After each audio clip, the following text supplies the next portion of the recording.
Hello friends. இன்னைக்கு நம்ம என்ன பார்க்க போறோம்னா, டாஷ் ஆல்ஃபாபெட்ஸோட ப்ரொனவுன்சியேஷன்ஸ் தான் நம்ம பார்க்க போறோம். இங்கிலீஷ்ல எப்படி ஏபிசிடியை ப்ரொனவுன்ஸ் பண்ணுவாங்களோ, அதே மாதிரி ஜெர்மன்ல எப்படி ஆல்ஃபாபெட்ஸை வந்து ப்ரொனவுன்ஸ் பண்ணுவாங்க அப்படின்றத பார்க்கலாம். இங்கிலீஷ்ல இருக்க மாதிரியே 26 ஆல்ஃபாபெட்ஸ் தான் வந்து ஜெர்மன்லயும் இருக்கு. எக்ஸ்ட்ராவா 4 ஸ்பெஷல் கேரக்டர்ஸ் இருக்கு. அதை வந்து உம்லாட்ஸ்னு சொல்லுவாங்க. அதையும் சேர்த்து நம்ம இன்னைக்கு பார்த்துடலாம். ஃபர்ஸ்ட் ஆஃப் ஆல் இதோட ப்ரொனவுன்சியேஷன் நம்ம பார்ப்போம்.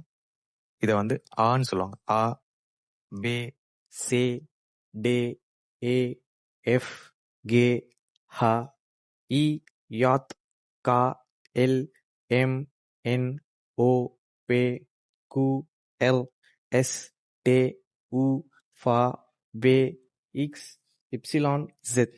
இந்த 26 ஆல்ஃபபெட்ஸோட ப்ரொனன்சியேஷன்ஸும் இவ்வளோ தான் இருக்கும். உம்லாட் எக்ஸ்ட்ரா ஸ்பெஷல் கேரக்டர்ஸ்னு சொன்னோம் இல்லையா, அதோட கேரக்டர்ஸோட சவுண்ட்ஸ் பார்த்தோம்க்கா, ஏ மேலே 2 டாட் வச்சதா உம்லாட், ஏ உம்லாட்னு சொல்லுவாங்க. அதை வந்து எப்படி ப்ரொனவுன்ஸ் பண்ணுவாங்கன்னா, ஏ இங்கிலீஷில் ஏ எப்படி நம்ம ப்ரொனவுன்ஸ் பண்ணுவோமோ அது மாதிரி தான் ப்ரொனவுன்ஸ் பண்ணுவாங்க.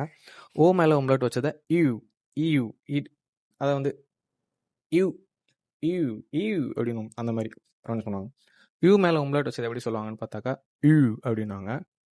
அந்த பீட்டா சிம்பிளை வந்து நம்ம எஸ்ன்னு சொல்லுவோம். அதோட சவுண்ட் எப்படி இருக்குன்னு பார்த்தோன்னாக்கா டபுள் எஸ் இருக்கிறப்ப என்ன சவுண்ட் வருமோ அதுதான் வந்து அந்த அந்த ஸ்பெஷல் கேரக்டர் யூஸ் பண்ணக்குள்ள நமக்கு வரும். இதை இப்போ இன்னைக்கு நம்ம இப்போ எதுக்கு ப்ரொனன்சியேஷன்ஸ் பார்க்குறோம் அப்படின்னா, நாளைக்கு வந்து ஏதாவது வேர்ட்ஸ் நம்ம படிக்கக்குள்ள இதோட சவுண்டு யூஸ் பண்ணி தான் வந்து அந்த வேர்ட்ஸ் வந்து ப்ரொனவுன்ஸ் ஆகும். நம்ம இங்கிலீஷில் படித்த சவுண்டில் வராது. அதை புரிஞ்சுக்கணுன்றதுக்காக தான் இன்றைக்கி நம்ம வந்து ப்ரொனன்சியேஷன்ஸ் பார்த்தோம். அடுத்ததில் வந்து இப்போ என்ன பார்க்கலாம் அப்படின்னாக்கா, டேஸ் ஆஃப் த வீக் பார்ப்போம், அப்புறம் நம்பர்ஸ் பார்ப்போம், அதுக்கப்புறம் வந்து காமனான யூஸ் பண்ணுற ஃப்ரேஸ் பார்ப்போம். வாட் இஸ் யுவர் நேம் அப்படின்றது, அதுக்கப்புறம் வந்து ஐ எம் பேசிக்காக நம்ம பேசுவோம் இல்லைங்களா, what is your name, how is your day, I am உங்கள் வயசு என்ன அப்படின்றது, வாட் இஸ் யுவர் ஏஜ், இதெல்லாம் நம்ம வந்து பார்ப்போம். இதெல்லாம் பார்க்குறப்ப அந்த ப்ரொனன்சியேஷன் எப்படி எப்படி மாறும் அப்படின்றத வந்து அதையும் சேர்த்து பார்ப்போம். ஓகேங்களா? இப்போ அடுத்து என்ன பார்க்க போகிறோம் அப்படின்னா, தி ஓக்கன்டாக, அதாவது the days of the week, இதை நம்ம பார்க்க போகிறோம். இதோட ப்ரொனன்சியேஷன் பார்த்தீங்கன்னா மோன்டாக், டீன்ஸ்டாக், மிட்வோக், டோனர்ஸ்டாக், ஃப்ரைடாக், சாம்ஸ்டாக், உன்சோன்டாக். ஓகேங்களா? ப்ரொனன்சியேஷன் இப்படி தான் இருக்கும்.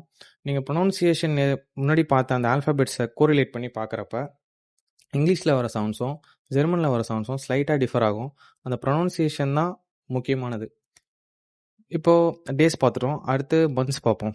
நான் ஏன் வந்து எழுதி வச்சுட்டு அதுக்கப்புறமா ரெக்கார்ட் பண்ணுறேன்னா, நான் எழுதுறதுக்கு கொஞ்சம் டைம் ஆகும். அதனால் எழுதிட்டு ரெக்கார்ட் பண்ணுற மாதிரி இருக்குது. இப்போ நெக்ஸ்ட் என்ன பார்க்க போகிறோன்னா, இந்த மந்த்ஸ் ஆஃப் த இயர், அதோட ப்ரொனன்சியேஷன்ஸ் பார்ப்போம். ஜான்வார், ஃபெப்ருவார், மேர்ஸ், அப்ரில், மை, யூனி, யூலி, August, September, October, November, December. ஓகேங்களா? ப்ரொனன்சியேஷன் இப்படி தான் இருக்கும்.